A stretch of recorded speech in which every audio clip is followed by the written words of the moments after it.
Epilogue. Since I was 14, I've been obsessed with this book, even more so since I learned that there was something real behind this story. I first read it somewhat disinterestedly, at least until someone told me that at least part of it was true. Then came the passion, first for the story, then for the news of the time that reported the 2 deaths and 2 days later Miguel Lages' suicide. And today, on my 25th birthday, I fulfill a dream. I bought this house a year ago. It was almost in ruins and was a bargain. No one wanted it, and there was a rumor that it was haunted. 1 year and a lot of construction works later, here I am putting the key in the door. For the first time, I'm not just passing by to see how things are, I'm here to spend a few days. I entered and went straight to mundane things, like putting away the food I brought in the fridge, removing the cloths covering the furniture. After all this, I sat on the terrace to observe the sea where the 3 dived, where they were. I experienced the feeling of familiarity I had the first time I stepped on this terrace, as if I had been here before. I let myself be invaded by sensations. I decided to do what Miguel did. I undressed and, completely naked, walked towards the beach. I entered the waves with conviction and let myself be carried away. I understood how he felt that day, overwhelmed. I returned home, took a shower, and enjoyed the solitude.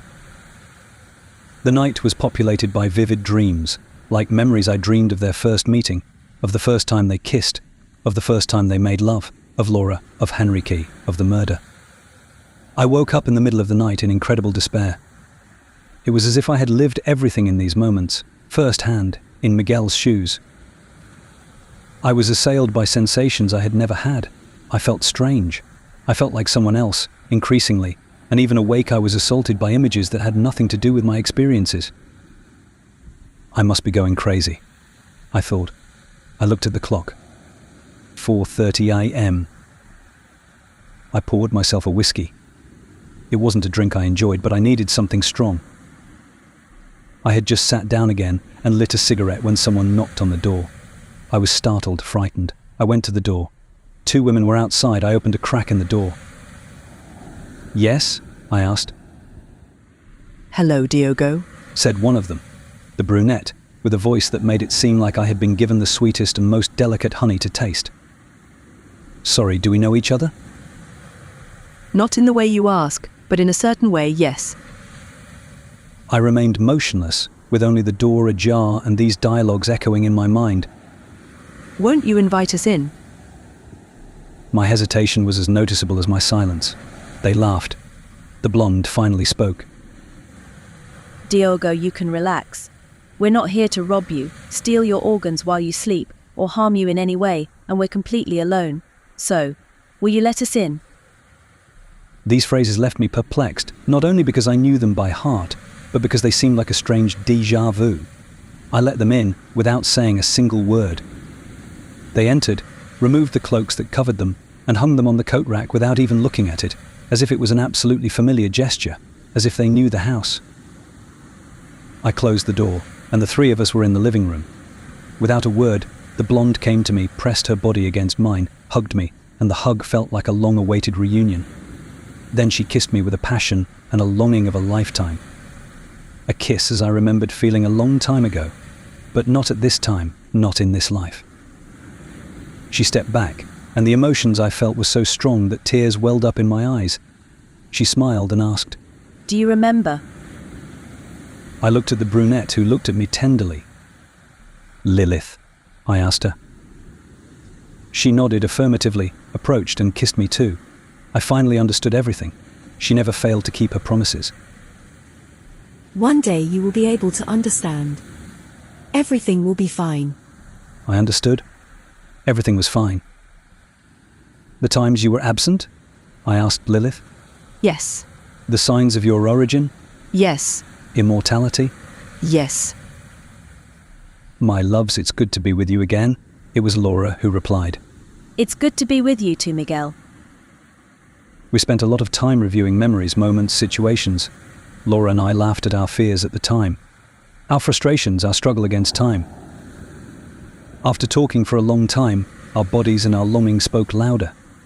Finally, we ended up involved in a demonstration of the love we felt. In the end, we gave in and fell into a deep sleep. Once again, my sleep was assailed by scenes of distant paradises, memories of pasts I didn't know.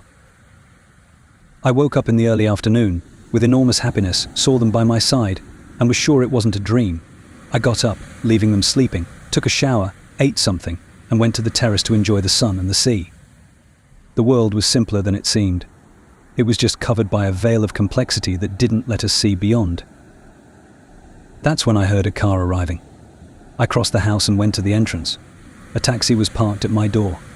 A man, appearing to be in his 50s, got out and the taxi drove away. He saw me at the door and approached. Are you called Diogo, sir? Yes.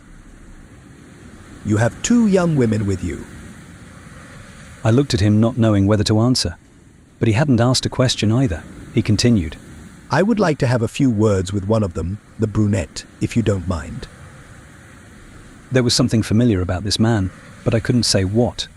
However, I felt safe. Something about his genuine smile was extremely comforting. Come on in, I invited. Thank you. He came in, and I closed the door behind him. Don't you want to sit down? I'll call her, I'll take advantage of your hospitality if you don't mind, he said, sitting down lightly. I entered the dimly lit room, leaving a crack in the door, and approached Lilith. Love, I whispered in her ear, love, wake up. She began to wake up slowly, stretching. Wake up, darling, there's someone out there to talk to you. When she heard this, Who? I don't know him. He just arrived and asked to talk to you. He says he would like to have a few words with you. She got up a little, so she could look into the room and see who it was through the crack in the door I had left open. As soon as she saw who the man was, she got up suddenly, waking up Laura, and ran out, naked as she was, towards the man. The man didn't find it strange at all to see her in those preparations. Dad. She shouted as she threw herself into his arms. Dad. She covered his face with kisses, crying with pure happiness, and didn't let go. I was perplexed. Dad? Calm down, my daughter. The man laughed. Look, you're going to crush me or something like that. Laura, who had woken up in the meantime, stood still at the door, static, equally naked. Her face was serious, and tears were also running down her face. The man finally looked away from Lilith and looked at her. He smiled at her. She ran to him and hugged him, nestled into him as well. He covered her forehead with kisses. Eva, my sweet Eva, why were you so afraid to come to me? Eva. Suddenly everything fell into place. Suddenly I knew who I always was. I knew my purpose. I prostrated myself in front of the man. Yahweh, my Lord, I began to say. He interrupted me. Adam, my son, I don't want to see you prostrate before me. I want your hug. I looked at him with tear-filled eyes. Father. Come, child. The 4 of us stayed in an embrace for a long time. Then Yahweh said, Finally, we can start over. The end.